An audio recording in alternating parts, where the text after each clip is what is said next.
De acá del instituto te queríamos regalar este libro que es justamente de Jorge, que lo trajo y te lo queríamos regalar para que lo tengas. Muchas gracias. Bueno, Jorge, te voy a presentar yo brevemente una pequeña reseña. Tuve la suerte de... Perdón.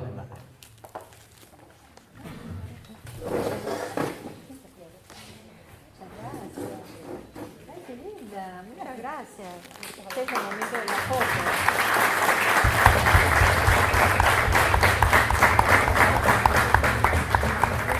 Muchas gracias. Muchas gracias. Acá te queríamos dejar un flyer para que nos dediques para el instituto. Ah, sí, por supuesto. Bueno, pero yo me quedo para escuchar, compañero. Bueno, Jorge, hace 4 años que ya nos conocemos de las primeras jornadas que trajeron la obra de teatro basada en la historia de Julio López, ¿verdad? Que se hizo en el Teatro Seminari. Después nos acompañaste el año pasado y ahora nuevamente estás acá, así que, bueno, es un gusto de nuevo. Y recorriendo escuelas. Y recorriendo escuelas, tuvimos una anécdota con Jorge el año pasado. Habíamos arreglado un tour por algunas escuelas y subimos un remis en Escobar y le dijimos que nos lleva a la secundaria 22 y el remisero se equivocó de secundaria 22, cuestión que terminamos en una escuela de la isla, que no era la escuela que teníamos acordada, así que tuvimos la suerte de conocer juntos una escuela de la isla. Para mí había sido la primera vez, creo que para vos también. Nos llevamos entre los dos más de 380 fotos y nos tuvieron que sacar en un bote de ahí y acercarnos hasta el lugar donde pudiéramos tomar un colectivo, así que bueno, los siguientes minutos sí te los dejo para vos y ahora cuando vos nos digas apagamos las luces para ver el video. Bueno, gracias y nuevamente estar acá con algunos, no sé si están presentes, no recuerdo, pero el año pasado hicimos bajo la lluvia un taller de metodología de la historia. Me fui y me vuelvo reconfortado con Escobar y demás. Yo traje un video. El video es un cortometraje, dura 20 y pico de minutos y está hecho exclusivamente con la temática de los 6 hasta ahora, 6 desaparecidos ligados a Esquel. No quiero abundar mucho de lo que el video evidentemente explica, está muy explicado a nivel medio, escuela media y adultos. Tuvimos que recurrir a fotografías simbólicas porque ni podíamos ni lo hubiéramos hecho, una filmación de una escena de tortura, un encapuchado por el estilo, o sea que las fotografías obviamente no son exactamente todas de los 6 compañeros. Y no sé si después o en algún momento o ahora tiro la reflexión, porque a lo mejor se hace muy tarde, es que él es una ciudad conservadora. Aún en el movimiento del no a la mina hay rastros de ese sentimiento conservador. Es una ciudad castrense fundamentalmente en sus orígenes, una ciudad de frontera. Y nos seguimos preguntando en la investigación histórica por qué razones Esquel tardó tanto tiempo en descubrir y descubrirse el caso de estos 6 desaparecidos. El primer caso de la ciudad, de una familia de la ciudad de Esquel. Obvio que la familia durante la dictadura cayó de callar, silenció todo ese tema, temor de por medio. Pero también luego, en el año 88, aparece un caso de alguien que se crió en Esquel porque los padres eran docentes de Esquel. Y ahí quedó. Y eso que la madre volvía a Esquel, pero como madre de Plaza de Mayo. Después se descubre, ya en este milenio, en el siglo XXI, se descubren 2 vecinos que habían hecho hasta casi toda la primaria y la familia era de Esquel.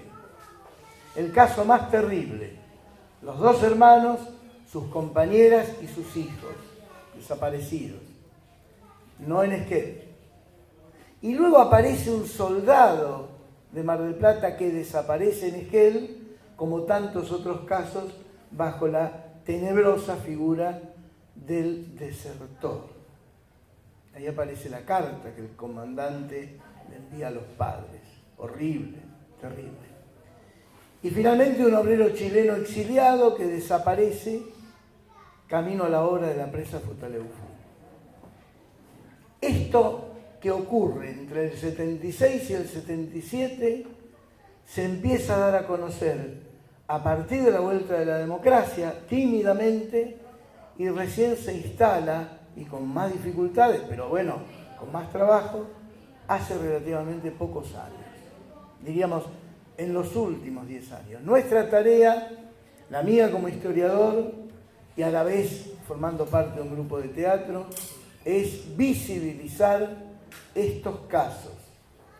Y la gente que trabaja en derechos humanos, una nueva APDH que tenemos en Esquel y la Red por la Identidad, no solo visibilizar y contar, sino abrir las puertas para que haya más casos. Y cierro con esto antes de verlo.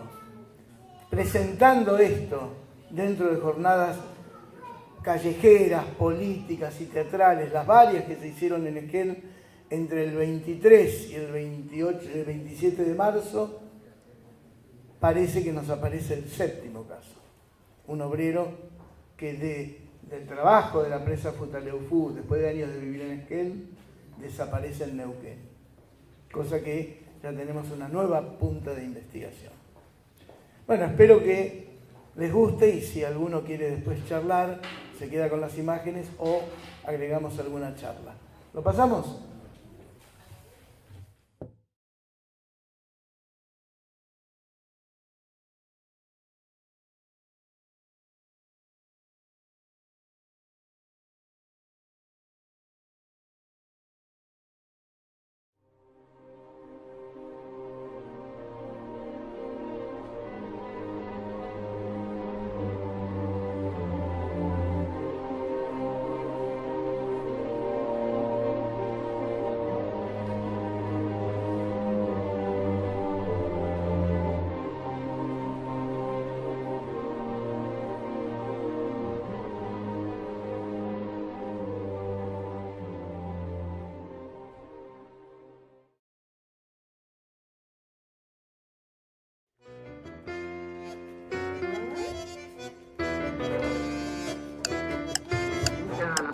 Que a partir de la fecha el país se encuentra bajo el control operacional de la Junta Militar.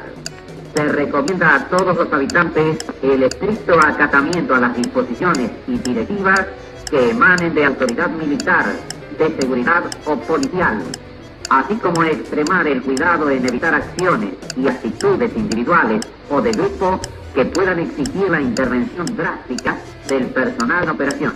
Firmado Jorge Rafael Videla, Teniente General, Comandante General de Ejército. Emilio Eduardo Acera, Almirante, Comandante General de la Armada. Orlando Ramón Agosti, Brigadier General, Comandante General de la Fuerza Aérea. Creo que para comprender cabalmente lo que nos ocurrió como nación y como sociedad entre el 76 y el 83, hay que necesariamente involucrar 3 ideas fuerza que están fuertemente implicadas una con otra, que son la idea de dictadura cívico-militar, la idea de terrorismo de Estado y la idea de proceso de reorganización nacional. Y creo que la más importante, o la que le da sentido a todo el proceso, es la primera, la dictadura cívico-militar. A partir de las investigaciones de la CONADEP, a partir de los juicios a las juntas, a partir de las investigaciones periodísticas y de algunas organizaciones de la sociedad civil como el Centro de Estudios Legales y Sociales, a partir de la investigación de algunas instituciones académicas como Flaxo, a partir incluso de las investigaciones que se llevaron a cabo desde la subgerencia de recursos de derechos humanos, del Banco Central, a partir de lo que condensó, si se quiere, en la conformación de la Comisión Bicameral en el Congreso de la Nación de identificación de complicidades financieras y económicas con la última dictadura, se logró establecer que lo que ocurrió realmente durante esa dictadura no fue una sociedad coyuntural o una confluencia de intereses esporádica entre sector financiero y económico y juntas militares, sino que en realidad la verdadera conducción y el verdadero gobierno estaba ejercido por el sector financiero y económico, el establishment en la República Argentina. Esto es tan así que creo yo que el proceso que comenzó en el año 76 todavía no ha concluido y está desarrollándose con características similares, pero con otra base de sustentación política y social. En realidad, si uno recorre la lista de beneficiarios de las medidas económicas y financieras de esa última dictadura, va a encontrar las mismas empresas y los mismos apellidos. Va a encontrar a Bujibor, va a encontrar a Roca, va a encontrar a Soldati, va a encontrar a Macri, va a encontrar a los Anzorrey, a los Menéndez Betti, a Anchorena, Martínez de Oz, etcétera, etcétera. Ese sector va a encontrar las mismas empresas, ¿no? Ledesma, papel prensa con Clarín y con La Nación, va a encontrar Techín, va a encontrar Pescarmona, va a encontrar Ford, va a encontrar Mercedes-Benz, va a encontrar los mismos bancos que hoy están operando en la República Argentina. Y la razón de eso es que en realidad lo que hizo el sector económico y financiero nacional fue asociarse con la dictadura militar, darle sustento, financió el aparato represivo del Estado que generó el terrorismo de Estado, financió esa enorme estructura que era muy costosa en equipamiento, infraestructura y logística, que es la de los campos clandestinos de detención, de tortura y desaparición de personas, financió a los grupos de tareas, su equipamiento, su entrenamiento y su logística también, colaboró aportando todas las primeras líneas y segundas líneas de los cuadros del Ejecutivo Nacional, y por supuesto recibió todos los beneficios de las decisiones financieras y económicas que se tomaron, contratos, subsidios, créditos, un sistema de fuga de capitales. No es para nada casual que los paraísos fiscales, las cuevas fiscales como la de Panamá, hayan surgido también en la década del 70 y que las empresas y familias que hoy se descubre a través de los Panama Papers que tienen cuentas y empresas en esas cuevas fiscales sean las mismas que soportaron económica y financieramente a la dictadura. Esta idea de verdadero gobierno del sistema económico y financiero de la dictadura, y por eso dictadura cívico-militar, va íntimamente asociada a la idea de terrorismo de Estado.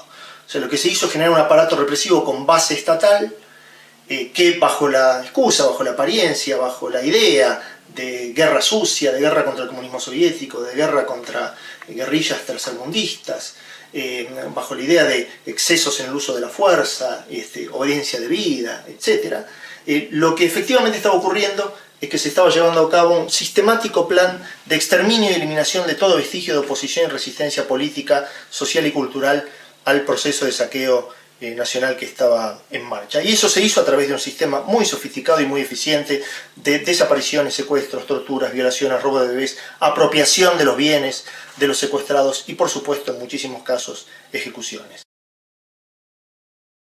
Justamente esto va de la mano de la tercera idea, que es la de proceso de reorganización. Yo creo que hubo un primer capítulo en la dictadura, un segundo capítulo que se llevó a cabo durante la década de los 90 y terminó la crisis de 2001, y está llevándose a cabo hoy un tercer capítulo de esa misma historia. Los documentos que evidenciaban cuál era el proyecto del FMI, del Banco Mundial, de la Comunidad Económica Europea, se transformaron a fines de los 80 en el Consenso de Washington, y está en marcha ahora a través de la Secretaría de Estado norteamericana y la comunidad, la Unión Europea, que hoy en día, digamos, con una diferente base de sustentación política y social y en democracia, ha logrado consolidar un proyecto económico y financiero más o menos parecido al de la dictadura, que consiste básicamente en endeudamiento externo, fuga de capitales, apertura indiscriminada del mercado interno al comercio mundial, desindustrialización, vaciamiento de las instituciones de investigación científica y tecnológica, desarticulación del sistema educativo y, por supuesto, desarticular las organizaciones sindicales y lograr abaratar y flexibilizar el trabajo argentino. Esquel es una ciudad del noroeste del Chubut. Surgió fundamentalmente por iniciativas estatales y el aporte laboral y capitales de numerosas familias inmigrantes, en especial españolas e italianas. Como fue usual en Patagonia, los sectores indígenas no recibieron tierras y fueron permanentemente desplazados. Sin industrias ni desarrollo de clase obrera, como Trelew o Comodoro Rivadavia, la ciudad vive de la administración pública, el comercio y algunos servicios, en especial del turismo. El mayor movimiento social de protesta vivido por los esquelenses ha sido el rechazo a la actividad minera, pretendida por más de una empresa y sectores políticos y económicos, locales y de la provincia. El punto de mayor tensión sucedió el 23 de marzo de 2003, un plebiscito ganado por más del 80% de los votos. En el Censo Nacional de 2010, la población no llegaba a 33.000 almas. En el de 1970, casi 14.000. En 1976, tendría poco más de 15.000 habitantes. En 2016, a 40 años del último golpe cívico-militar, la mayoría de los esquelenses desconocía los casos de detenidos desaparecidos de nuestra ciudad.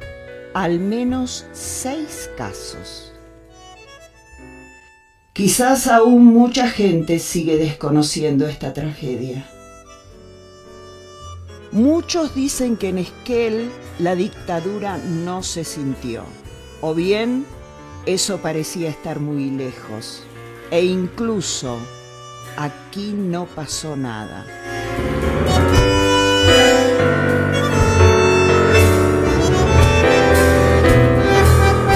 Mucho tiempo después saldrían a la luz los casos de los desaparecidos de Esquel.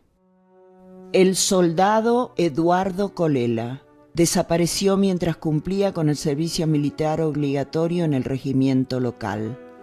Norberto Amaturi desapareció en el conurbano bonaerense. Igual Juan y José Cugura. Ricardo Vázquez, en Buenos Aires. Gaspar Medina, de origen chileno, en Futaleufú, quizás camino a la obra de la central hidroeléctrica.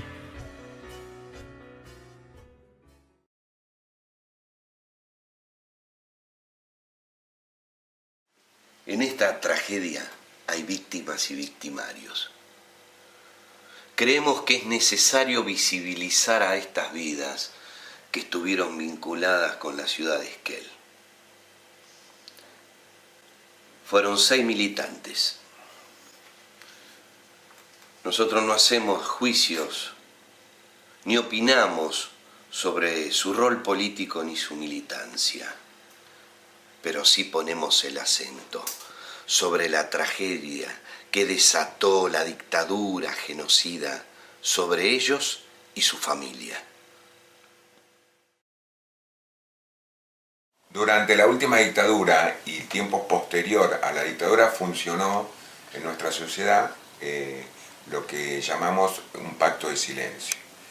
Y en ese pacto de silencio empezaron a operar con frases lamentablemente célebres que la misma sociedad se fue apropiando.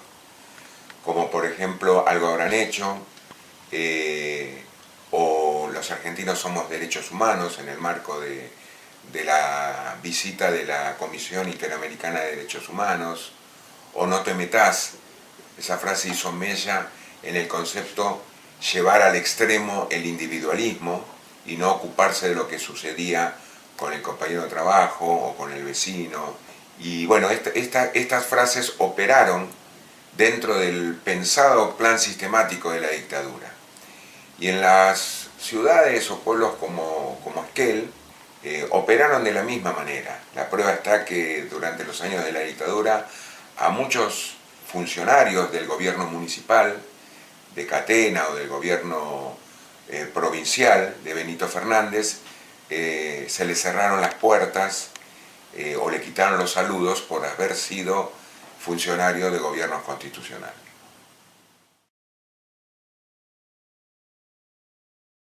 La Red por la Identidad de Esquel forma parte de la extensión que necesariamente establecieron las abuelas para ponerse en contacto con las personas que duden de su identidad y sean probablemente nietos que ellas están buscando.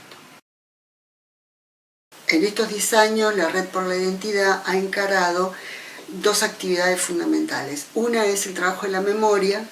Había como una desmemoria y un olvido acerca del sufrimiento que se había producido en la comunidad, de los miedos instalados Y esto nos fue dando sorpresas a lo largo de estos 10 años, incluso de personas que nosotros no sabíamos que habían desaparecido. La búsqueda de datos sobre las personas que pretendían justamente buscar su identidad, que sospechaban de que fueran hijos desaparecidos, y también los familiares de los desaparecidos, porque se hizo una extracción de sangre de algunos familiares y se colaboró con antropología forense. Fueron 6 militantes.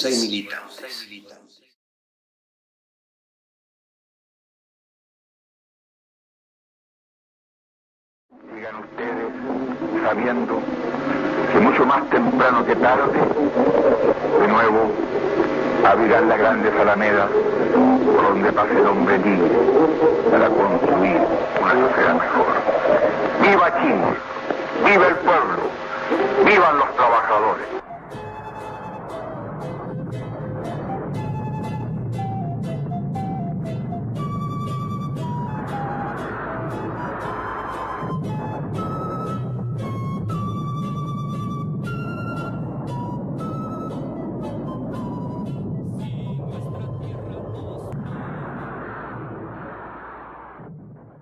A través del trabajo de memoria que no solo se hizo en Esquel, sino también en toda la provincia, llega a nosotros esa información por la Secretaría de Derechos Humanos, que en ese momento, desde Rawson, nos informa sobre este caso. Era militante del Partido Socialista en Concepción, Chile. Trabajaba en una petroquímica cuando fue arrestado en septiembre de 1973. Tras 2 años de cárcel, pudo ingresar a Argentina, donde obtuvo el estatus de refugiado político en la ciudad de Mendoza. En septiembre de 1976, una persona informó a su esposa que Gaspar fue arrestado en un operativo militar. Lo habían subido a una camioneta y llevado con otros compañeros. Esto habría sucedido en Futaleufú, provincia de Chubut. Esposa e hijo hicieron la denuncia. Su desaparición fue registrada el 28 de septiembre de 1976. En 1979, la familia de Gaspar Medina fue expulsada de Argentina y recibió permiso de estadía permanente en Suecia.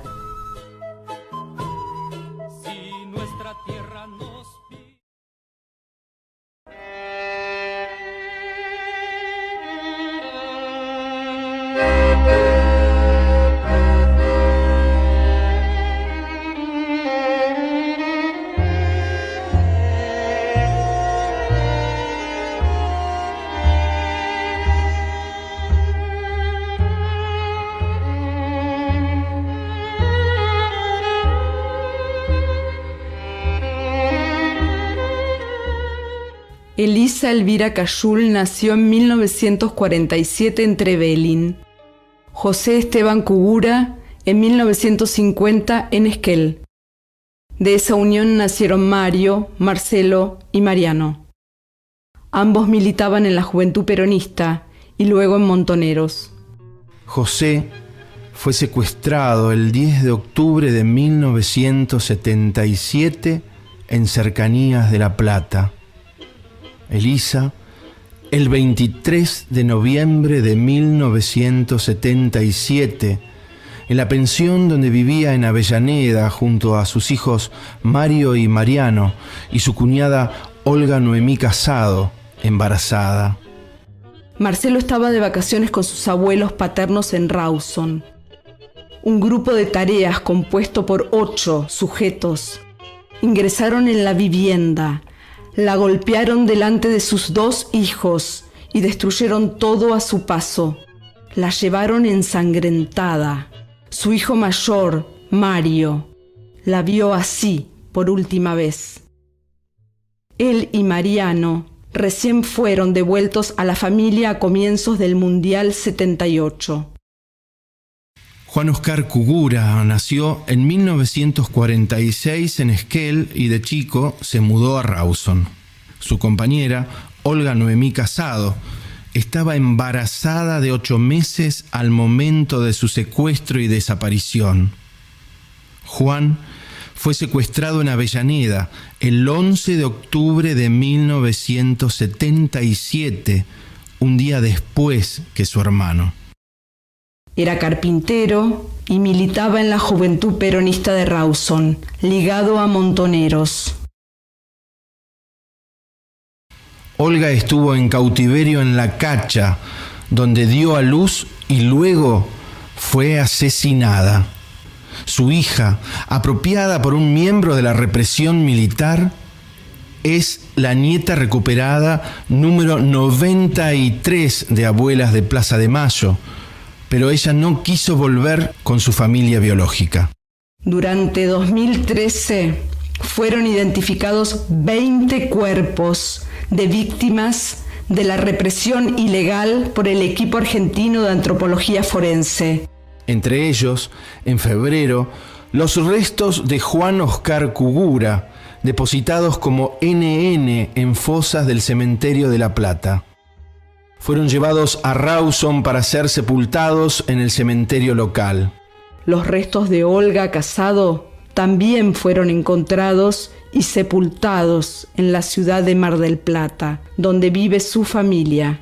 También estaban en el cementerio de La Plata, como NN. El homenaje en la Escuela 54 fue muy emotivo, no solo por el trabajo que además hicimos con la comunidad de la Escuela 54, sino también porque aparecieron nuevos testimonios de que los conocían. Una vez encontrado la documentación de la asistencia de los hermanos Cugura, quienes fueron desaparecidos, alumnos de esta escuela, se hizo todo un trabajo con toda la institución y un acto donde asistieron sus familiares y fue realmente muy maravilloso y muy emocionante para toda la comunidad participar de este hallazgo, de esta situación. Aún falta aparecer los cuerpos de José y Elisa. Ella también embarazada. Habría dado a luz un varón, según algunos sobrevivientes, en La Cacha.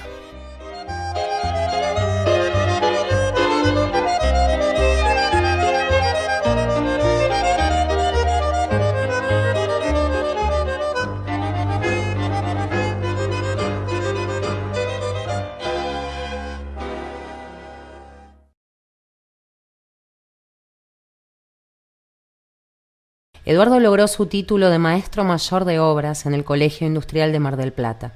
También era jugador de básquet del Club Peñarol. Militaba en la Unión de Estudiantes Secundarios, formando parte del centro de estudiantes de su colegio y luchando por el boleto estudiantil.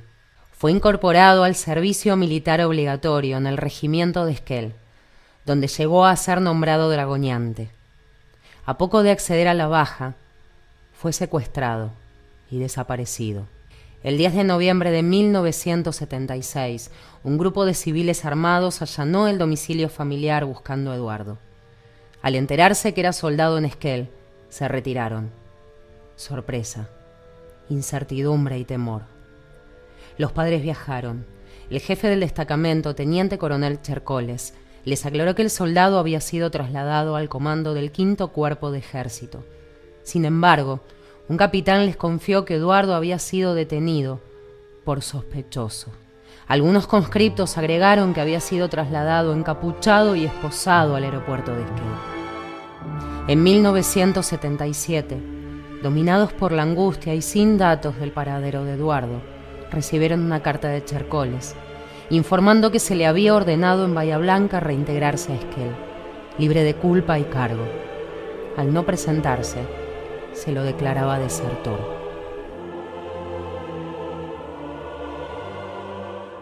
Para nosotros fue muy impactante, pusimos su foto en Facebook, informamos a la comunidad que había un desaparecido en Esquel, que nadie lo nombraba. Esto fue por el acercamiento de un vecino de Esquel, que justamente haciendo trabajo de memoria se animó a contarnos. hicimos una escultura, un monumento a su memoria a orillas del arroyo Esquel frente al regimiento, como una manera de reafirmar esa memoria con una placa que varias veces fue destruida. Eduardo Alberto Colela jamás apareció. Su padre, Alberto, quedó herido de muerte. Elvira Santoro de Colela, Cacha, con otras mujeres, integró Madres de Plaza de Mayo. Este caso es similar al del soldado José Rodríguez Diegues, desaparecido en Sarmiento, Chubut, durante 1976. En el país habría al menos 100 soldados detenidos desaparecidos.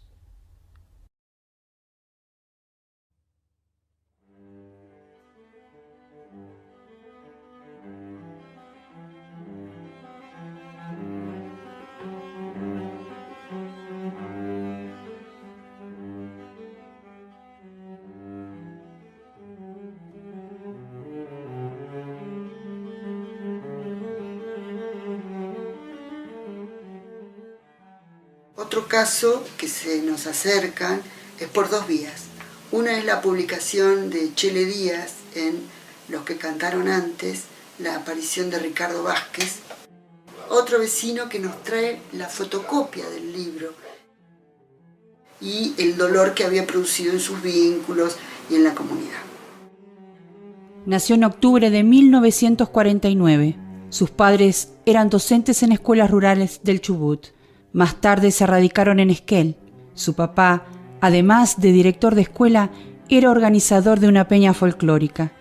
Su mamá era croata, venida muy jovencita. Se llamaba Blanca Bosilica Klisinovic. Ricardo había nacido en Campana, por cuestiones de seguridad en el parto, según dispuso la familia. En ese entonces se hallaban en Cañador Grande, a 150 kilómetros de Esquel. En sus estudios primarios asistió a la escuela número 20, luego 76, en Esquel. Estudió arquitectura y fue militante universitario mientras estudiaba en la UBA. También trabajaba en la Caja Nacional de Ahorro y Seguro, en Capital Federal, siendo miembro de la Comisión de Delegados. Casado a fines de 1974. Tenía un hijo cuando fue secuestrado, en agosto de 1976. Desde esa fecha está desaparecido y no hay más datos. Su padre había fallecido y su madre ingresó a Madres de Plaza de Mayo. En los inicios del gobierno municipal de Daniel Díaz, en Esquel, las madres con Eve de Bonafini asistieron invitadas por el intendente a un acto en la ciudad y entre ellas estaba Blanca de Vázquez. Falleció retirada de esa organización en el año 2009.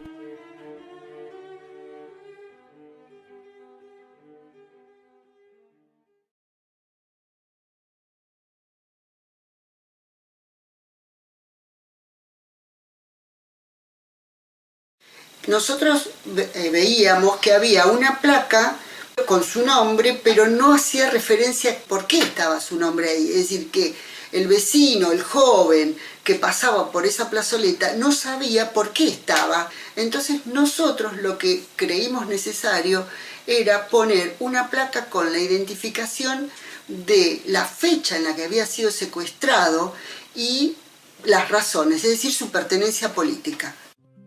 Norberto Félix Amaturi Daer, oriundo de Esquel, nacido en 1951. Se radicó en Córdoba para cursar estudios de medicina. Militante del PRT. En 1975 fue allanada su vivienda por efectivos policiales. Me acuerdo hasta el día de hoy la dirección de la casa, pues no se me borró nunca, era la calle Anizacate 841, Barrio Jardín. A partir de ese momento, mantiene contacto telefónico esporádico con su familia. Sé que el 29 de marzo del 76 él estuvo en una reunión en una quinta de Moreno. No se alcanzó a hacer porque entraron las Fuerzas Armadas a evitar la reunión. Sé que se alcanzó a escapar porque nosotros hasta abril del 77 tuvimos contacto con él, que fue un 26 de abril. A partir de ese momento dejamos de tener noticia de él hasta el día de hoy. No sabemos absolutamente nada. Si estuvo en algún centro clandestino o no, porque no tenemos información. Sabemos que estuvo en la Casa Quinta de Moreno, primero por el abogado que lleva la causa de mi hermano, que es el doctor Pablo Yonto. Nosotros de eso ignorábamos completamente. Y después lo confirmó Daniel De Santi. Cuando yo le mostré la foto, cree recordar la imagen de mi hermano. Y me dice, yo estuve en esa reunión, no se alcanzó a hacer, pero ahí hubieron muertos, detenidos, desaparecidos. Después de ahí mi hermano al escaparse no sé a dónde fue, porque nunca nos quiso decir mientras teníamos contacto con él en qué lugar estaba. Una semana antes del golpe viene a Esquel, tuvo 2 días. En abril del 77 fue el último llamado telefónico. Que nos dijo, bueno, el domingo que viene lo llamo porque ellos mi viejo lo iban a ir a ver. Mi viejo ya tenía el pasaje y todo. La llamada esa nunca se hizo. Sus hermanos, Graciela, Héctor y Rubén, han realizado múltiples gestiones a la fecha, infructuosas, por ubicarlo al principio y por obtener información de sus posibles restos. En uno de los viajes que hice a Buenos Aires, que fue en octubre del 2006, fui a la oficina de antropología forense, me saqué sangre. En la oficina la gente que me atendió me dijo que habían varios restos para identificar, pero bueno, que todo eso llevaba tiempo porque habían estudios que no se podían realizar en Argentina, que se tenía que mandar a Estados Unidos. En el verano del 2008 nos mandan a decir de que necesitaban 2 muestras más de sangre. Acá el que le sacó sangre a mi madre y a mi hermana fue Elvira Gauna. Hasta el momento ni un tipo de novedad. Y ya hicieron 11 años.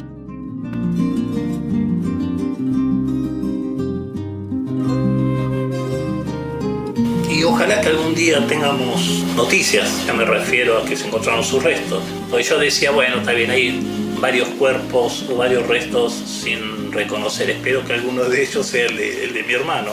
Aunque duela mucho, pero es una tranquilidad que vamos a tener. Sobre todo para ella, que cada vez que pasan los años se le hace más difícil vivir con este dolor que lleva, ¿no? Y ella siempre nos dice, yo me voy a morir de mi hijo, nada. En el Colegio 713 de Esquel se decidió imponer su nombre a la biblioteca. Entre los años 2010 y 2013 trabajamos en un proyecto provincial denominado Futuro con Memoria, cuyo objetivo era rescatar la memoria de lo que había sucedido en Esquel durante los años de la última dictadura militar. Los alumnos eligieron como tema los desaparecidos de Esquel y los combatientes de Malvinas. Se trabajó con chicos de los colegios 713 y 791 en su nivel secundario. En el año 2012, a partir de una resolución ministerial, se convoca a las bibliotecas escolares a seleccionar un nombre. En el colegio 713, la bibliotecaria Teresa Viana hace la convocatoria y el grupo de alumnos justamente de Futuro con Memoria propuso el nombre de Norberto Maturi, que fue finalmente elegido a partir de una votación en la que participaron entre alumnos y docentes más de 500 personas. Finalmente, en el año 2013 llegó la resolución aprobada y en noviembre de ese año se hizo un acto en el colegio donde se impuso el nombre de Norberto Amaturi a la biblioteca del colegio con una placa que hoy recuerda su nombre. Me acuerdo de mi hermano todos los días de mi vida. Y bueno, y espero encontrar su resto, traérmelo a Esquel, dejarlo junto a mi viejo y decir, bueno, ahora sí, apoyo la cabeza a la almohada, puedo vivir tranquilo, en paz, porque sé dónde está él. Y mi madre pueda vivir con tranquilidad. Es una mujer de 84 años que está sufriendo desde los 44, 43 años esto, ¿no? La mitad de su vida se lo pasó llorando. Aunque no me lo crean, todos los días me lo nombra. Es más, me dice a mí, Beto. Anualmente, cuando se evoca la fecha del golpe y se moviliza en Esquel por memoria, verdad y justicia, se incluye su nombre en los recordatorios y fue inaugurada una placa conmemorativa en una plazoleta de la avenida Alvear.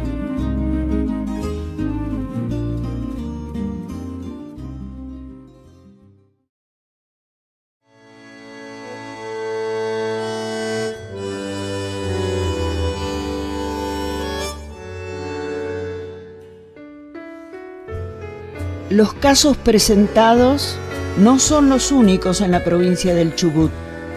Lamentablemente, numerosas detenciones y torturas seguidas de muerte o desapariciones completan una lista macabra cuyos nombres esperan aún que se haga justicia.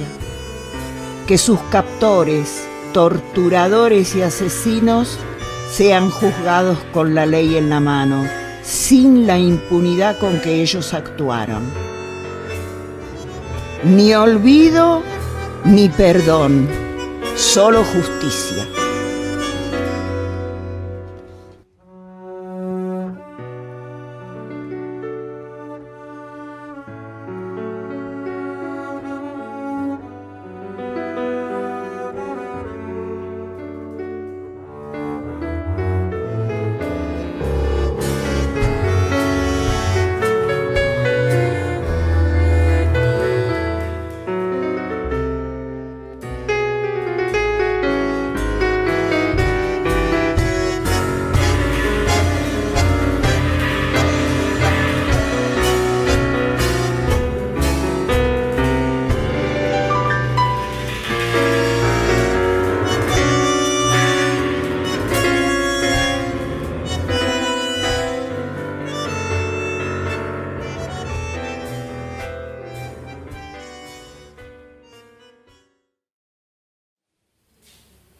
Así como pasó durante la grabación y la edición, y esta debe ser la 20ª vez que lo veo, no es igual.